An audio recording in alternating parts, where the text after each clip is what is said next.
My name's Adele Onyango, and welcome to another episode of Legally Clueless. No, seriously, I have no clue what I'm doing, but I'm pretty sure I'm not the only one.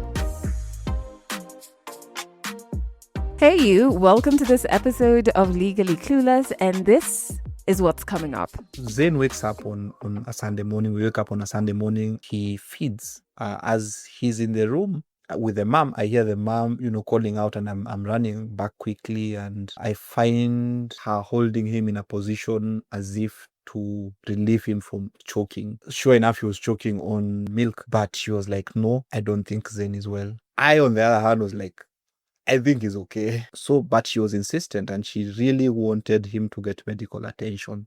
I said, okay, you can take him. I think I remember also on that morning, we had one of those situations where I was like, hamjakosana, but mekosana, As I'm going to town, she gives me a call right as I was getting to where I was going to. And she tells me, Zayn is not well. They say he needs surgery. I'm like, hold up. Don't let them do anything to Zayn. I'm coming right now. This hospital, it's a clinic around home. But as I get in, I can hear this cry, which is very distinct. It's Zayn crying, and all through the hospital, it's the only thing you can hear. That is Steve Ataru. We're going to get into part one of his very powerful story in a bit. But welcome. If you're an OG member, I have got nothing but love for you. If you're new here, this is the best family that you could ever join.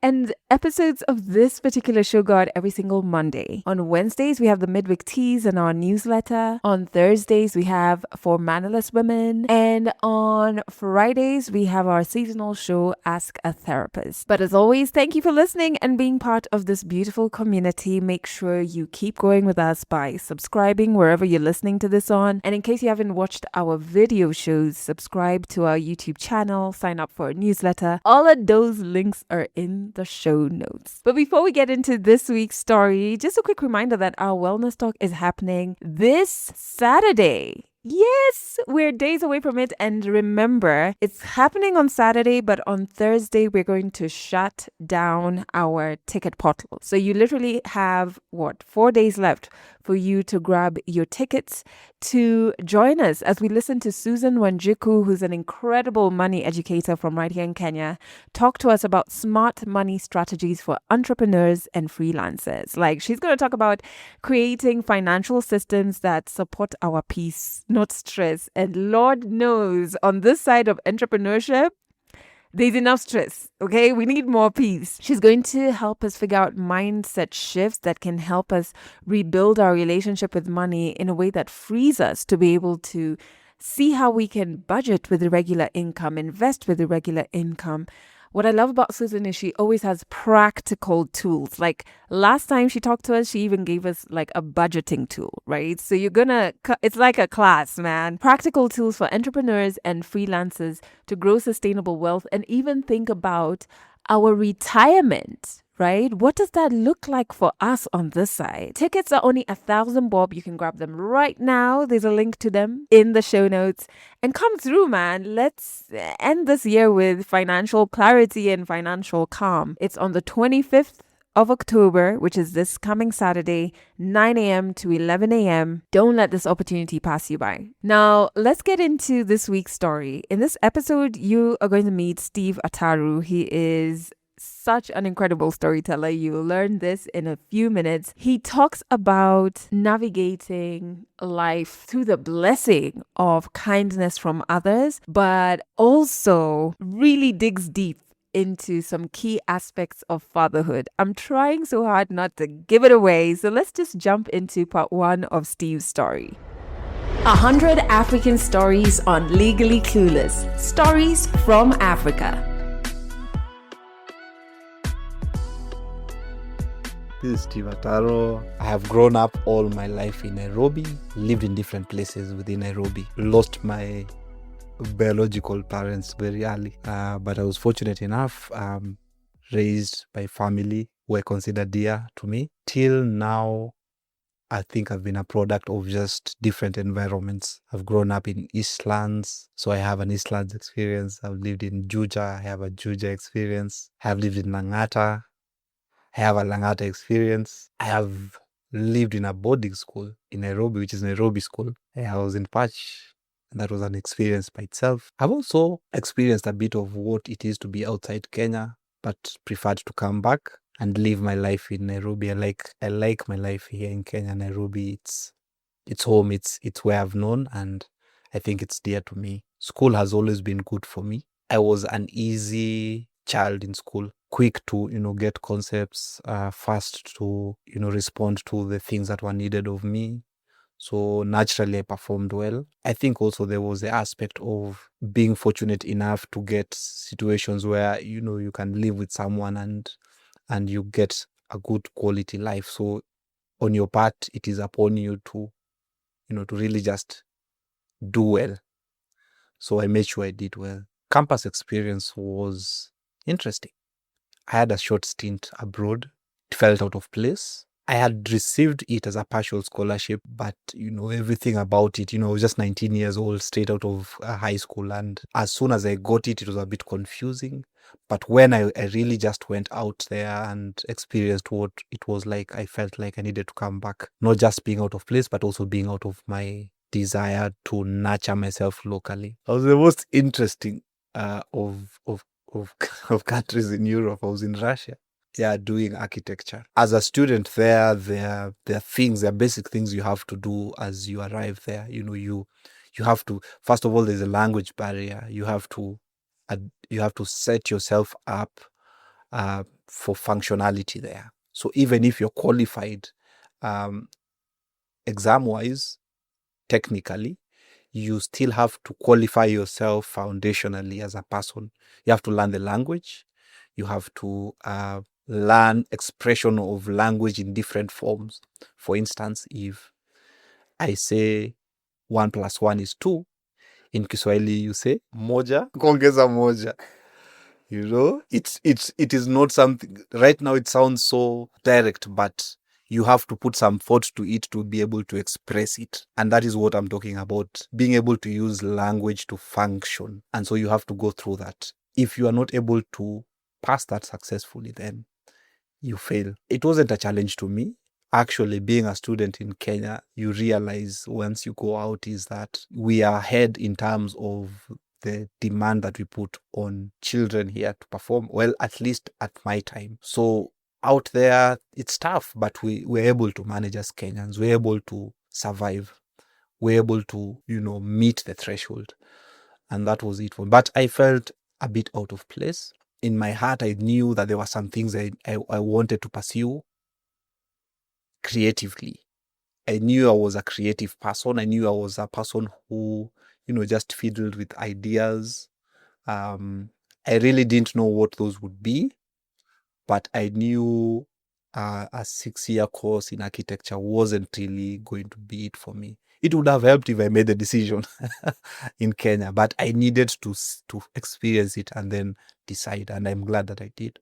So I came back and I started from scratch again. I cut my stay short. Actually, within that first year, just as I was completing my foundation year to get into my course, I then decided not to finish and return. So that was, it's a deviant behavior in itself, because there's no way as a Kenyan with an opportunity overseas that you say no, and but that is what I was saying, and I'm glad that also I'm a person who is able to make decisions and stick to them. For my caregiver, they imagine the person who has sponsored my trip, because even if it's a scholarship or partial scholarship, the expenses to it, there is an investment to it in you as a person being able to go out there. But when you now say that you do not think that you need to be there, it's like a betrayal. And I understand it because of this heavy investment that has been made on you as a person. I'd say there was disappointment. There was a lot of, disappointment on the other side, because my family, have expectations and they have a desire to see me succeed. But at this point, it seems like I'm losing my mind. It is, what are you coming to do here? I still don't know. What do you have here? I do not have money. I do not have a job. I just have this opportunity that was like a once in a lifetime opportunity. But I decided not to take that route. It was a hard decision. Of course, it came with its challenges. I appreciate the support that I received towards that opportunity, but I was honest enough to say that I did not think it was for me, and I made the decision.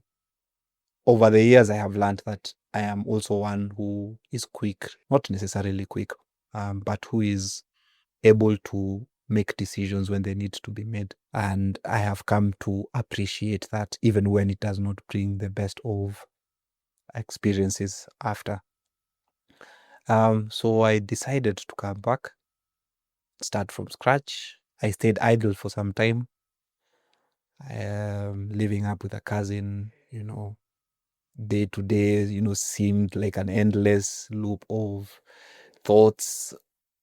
I don't know whether I've made the right decision now because there's nothing here. Fortunately, I got an opportunity. I had been fishing for opportunities to go back to school in Kenya, pursuing something different in the creative world, and I wanted to do something that was media related. So either production, film, or journalism. So fortunately, I got an opportunity to start in Daystar, and someone was able to sponsor that. I think I had mentioned it earlier that I'm a product of different environments, and uh, um, uh, my success is really just a combination of stories of effort from different people who have seen something in me. And so I'm thankful for that. So, God has just been taking care of me in that way. I move from one phase to the next. It seems very uncertain, but something comes through. So I was in Daystar for my course period. I did a course in electronic media, basically production, but a lot of it is um, a mix. A school like Daystar, you have a lot of liberal arts being taught there. So you come out as a whole rounded person. Even if you're doing production, you have a lot of understanding of what it means to deal with the human elements, the psychology of the person, the economics of things as you're living, as you're working. So I genuinely enjoyed the experience. I enjoyed the community that I met there. I was specifically in Valley Road campus. It's a different space compared to Athi River. But what I liked about it is that I could have my school time and also work time because I needed to work. I'd hustle, I'd do some few odd jobs here and there. One time, a high school friend of mine tells me he's doing something. He's selling art in the streets, like portraits. I bet you've seen, young guys in town just walking with like a painting. So funny thing is like he's I never met the artist who we were selling who we were selling his products, but he'd have like 3 or 4 portraits and we'd be selling them in traffic along Uru Highway. It's like morning, we're there early when traffic is there, so we're walking just along. No one actually ever bought the portrait in traffic, but we did manage to sell a few in some of the hotels in town. But it was with a lot of difficulty.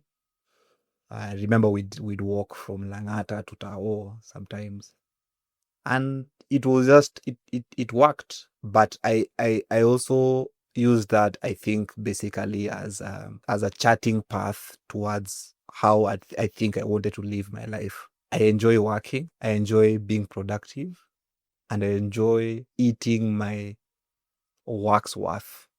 Kula jasho yako, in short. Yeah, that was my campus experience. But I did well in campus, actually. From campus, okay, maybe just a bit of my campus experience. I did date in campus. You work with what you have. I think I was genuinely looking to have some sort of stability quite early, which I don't know whether that is something I'd advise to a young man right now in campus. Relational stability, because I think at the time there's a lot that it demanded from me. And I don't know whether I was able to keep up, looking at everything else that was going on in my life. Anyway, I desired to date, and I did date in campus. Um, unsuccessfully closing a relation that I had in campus. I think basically it was me just trying to find out what all this was about. You're with a person, so now you first of all you've met someone attractive, or you've interacted someone attractive, and you unamvibe ama mnaongea tu, and you unataka kuingia box, then anaingia box, then you're like yeah, what next? Because it seems like you're settled, but you really aren't. You have to meet the obligation of, appropriately dating this person. So whether it's, going out and all that. But, for me, on the other hand, I'm battling these other things. I'm trying to work. I'm trying to be in school. I'm trying to pay my bills because I was still, I was now living on my own. So I think for me, honestly, it was a seeking in the dark moment. I wasn't really cognizant of what it meant. I didn't even know what I was dating towards. It didn't work out in campus. So I dated, but it didn't work out. And that I realized right after campus, because after campus, I got hard into trying to set up a business. So how that looks like is I I I put myself in a situation where I had a vision for a project that we were doing. It was a production, and typically, production is video production rather, and the aim was to be a content producer for shows in Kenya, one particular one to start with, and probably build up a portfolio as a credible content producer in Kenya. Back at the time, back in the day, it was fairly new, and I think I saw opportunity in it, where I'd right now you'd probably think of it as you developing a show and selling it as content to Showmax or whoever, Citizen. They had Viusasa coming up later on, and I look at the terms, I'm like, okay, no shade on Viusasa. But anyway, there was a goal. And so what that meant is that it demanded a lot from me, and more than I could, it demanded more than I could take for other areas. So I think for that and many other reasons, my dating wasn't really particularly good through campus and after. Then, yeah, I did manage to meet someone, and I met her fairly soon after I finished this other relationship. And she was different. Actually, she's the one who reached out to me. She DM'd me. We were together at the same time in campus, but we never spoke and we never really interacted. I'd see her, and but you follow each other on Instagram, like how you'd follow someone who you see in church or in campus. Or it was like that. I remember one time I posted something, and she DM'd me, and she's like, I I, I used to go to the gym. So I was looking a certain way, and she was quite. Let me try and remember how that message went. Like, something like, if you continue posting, things like this, girls will be reaching out in your DM. Like, oh. So I liked her. I liked her boldness. Yeah, and we sort of got to talking. I didn't ever think that this would be the person I'd marry, and actually, it was. That was a journey by itself, because we did date before marriage. We actually dated for a while and broke up. And then I pursued her, and then we started dating, and then we got married. I'd say the breakup was also like a first moment of reflection on why we were really dating. And that question, I think came to me as an awakening, because I think even when I was dating, I never really asked myself the question of why I was, to what end. For ladies, that question comes sooner than it does for us as guys, because for me, it's, I like you, so why not? Let's date. At the time, I'm young, I'm still trying to take opportunity. So I'm not even really thinking about where this should lead to. But when you're confronted with that question, then you should be able to give an answer. So I think, without saying too much, I do not think that in that initial phase of dating, we were ready to take up that journey. And it needed for her to actually communicate that to me and force me now to reflect. Even she was on her own journey, and there's some things she needed to fix in her life. So even when the breakup was happening, I in my heart, I tried to maintain hope that probably, if it was meant to work out, then it should. And so I gave it time. Should have been a break of slightly over a year. I call it a break, but we hata tuko tunaongelesha. Yeah, I was now even building my life without the the picture in my mind of her in my life. But I think the seed of hope had been planted in a conversation I had had with a friend of mine, and I actually realized this lady ticks off boxes of someone I think I should spend my life with. I thought about it, as we were speaking. A friend of mine is called Anto. We speak. We really have a lot of genuine conversations, and as we were reflecting on the breakup, it's, well, I wouldn't call it reflecting on breakup. It is just Puliza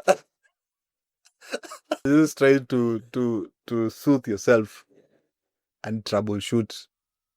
But as I thought to myself and we were having that conversation, I realized, oh, this person actually qualifies to be someone I'd like to spend my life with. So if actually an opportunity came, I'd want to marry her. That's how I put it.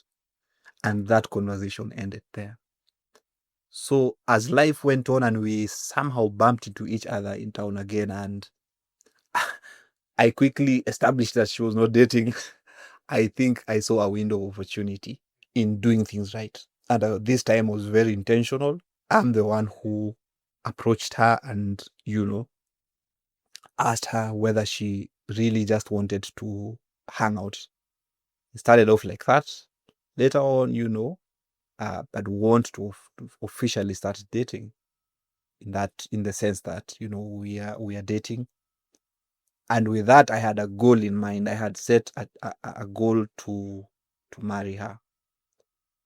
Not much, of course, in terms of resources, in terms of what that meant, but the intention was there to spend a lifetime with her, because I had actually figured that out. Less pressure on me this time, less stress on me, because even when I had other things running, I think because I knew the end goal of what was going on here, I knew what I wanted as an end goal. It made things easy. I was able to make some decisions better. I think that's different when you are not able to, when you do not have the full picture in mind. It's like in school, you are able to go through the daily things of assignments, classes, because you're working towards a goal. It becomes very difficult when you go through that every day without understanding what the end is, what is in the end for you. So I tried to compare it to that. It's easier when you know your why. And so for me, I found that worked better. So, and we by God's grace, we got married. Now we have 2 children, 2 boys. So in the second phase of dating, it was quite fast, because within a year I was like, yeah, let's get married. Yeah. I knew exactly what I wanted. I didn't want to waste time on it. So it was actually, I remember she wasn't for the idea of moving that way. But I remember one time we sat down on a date and I was like, listen, this is what I'm looking to do. So today, I need to get a yes or no in terms of are we dating or not. Because for a while we were like in a state of limbo. And I think she was taken aback. It was like, hey, but also I could see it was like a sense of confidence affirmed in her that this guy really, wants this.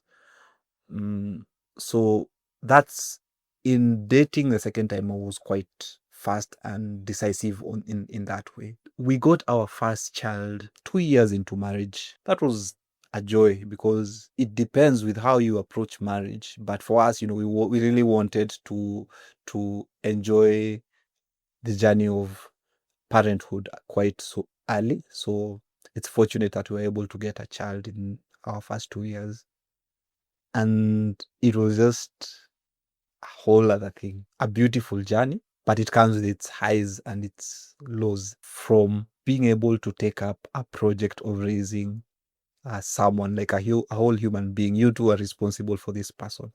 I remember taking him from hospital and getting into the house and just so nervous that, hey, now how do we how do we take care of this person? But God is so good. It's interesting that you step into that role so well that you'd think you've done it before. Of course, you learn things as you go along, but nothing that should not happen to that child actually does happen because you're able to figure things out. Sometimes it would be just that my wife wakes up and she looks at him and she's like, he's not feeling well. Initially, I wasn't taking those things quite seriously because as a man, sometimes you try to focus on other things. You're thinking about the hospital bill and so. But I learned quite early to take her intuition quite seriously because it's part of what God places in her. The bond between the mother and child is quite strong, and sometimes they're able to just figure things out, even just suspect things, and they actually do. I remember even our second child.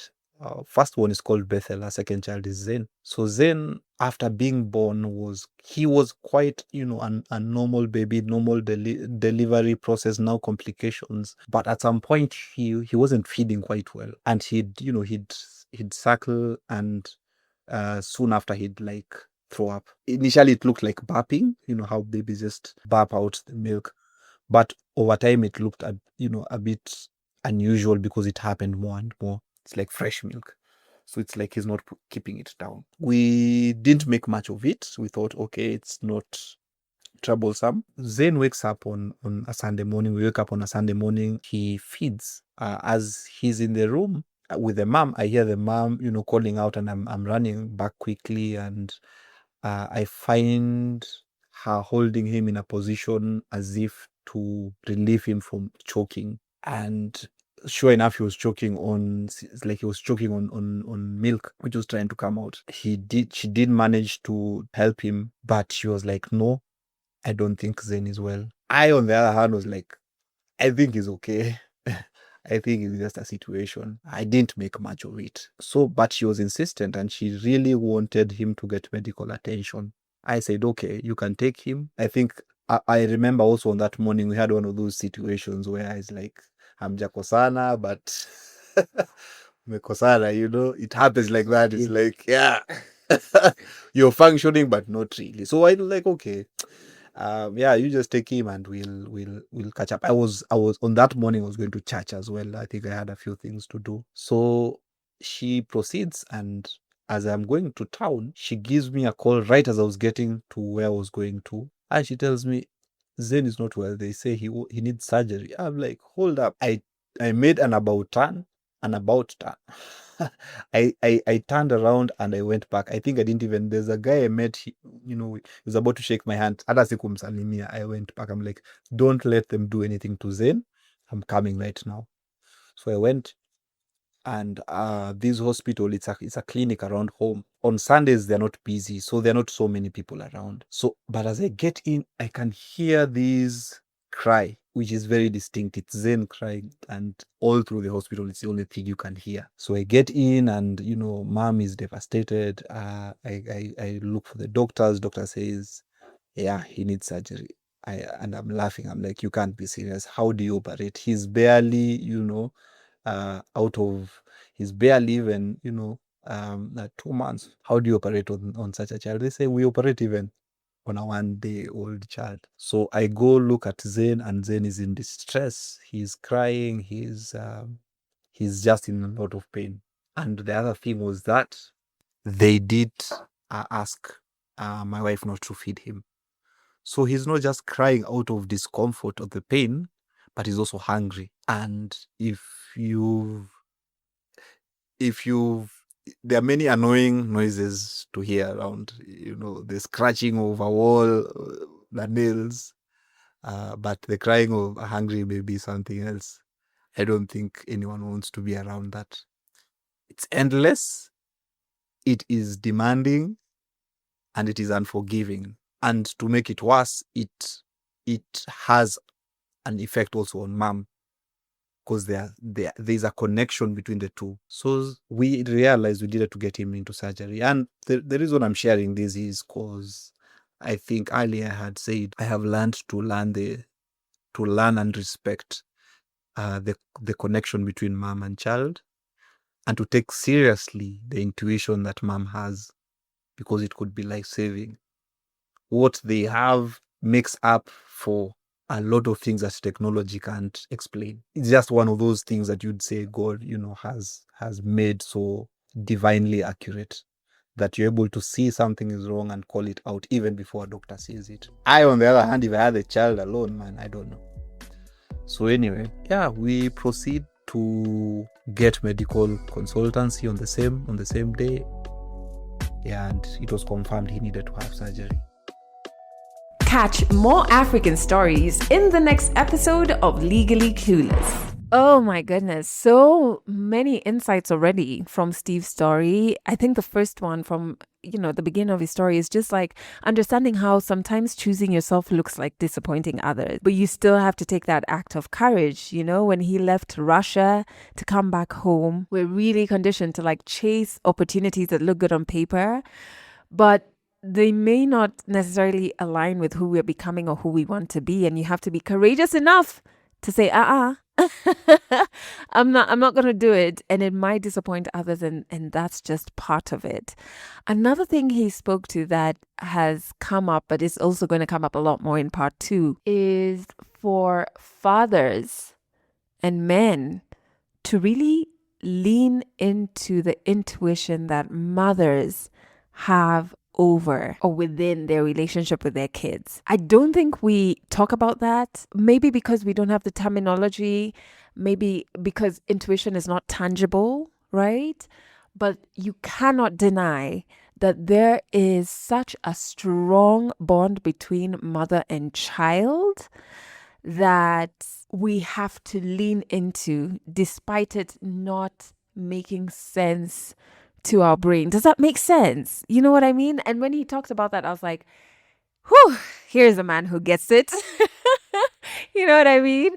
But what did you connect with in part 1 of Steve's story? Drop that in the comments. What are you waiting to hear more of in part 2? I love reading your comments, and I just love having you being an active participant of this family. So wherever you're listening to this, just drop a comment. And of course, if you would love to share your own story on this podcast, make sure you fill out our storyteller form. A link to it is in the show notes. You can also connect with us on Instagram and TikTok if you have a burning story that you want to share. It's linked in the show notes, but just search Legally Clueless Africa on both sides. Make sure you also catch the video versions of some of our shows. We have a lot of them on our YouTube channel. A link to it is in the show notes. And subscribe wherever it is that you're listening to this on, and grab your tickets. Grab your tickets to our upcoming wellness talk. Thank you so much for listening to this show to the very end. I truly appreciate you. I don't just say that, I truly do. And I think you have every single thing it takes to heal. That's it for this episode of Legally Clueless. You can share this podcast with your friends. You can keep it for yourself. I'm not judging. Just make sure you're here next week for the next episode.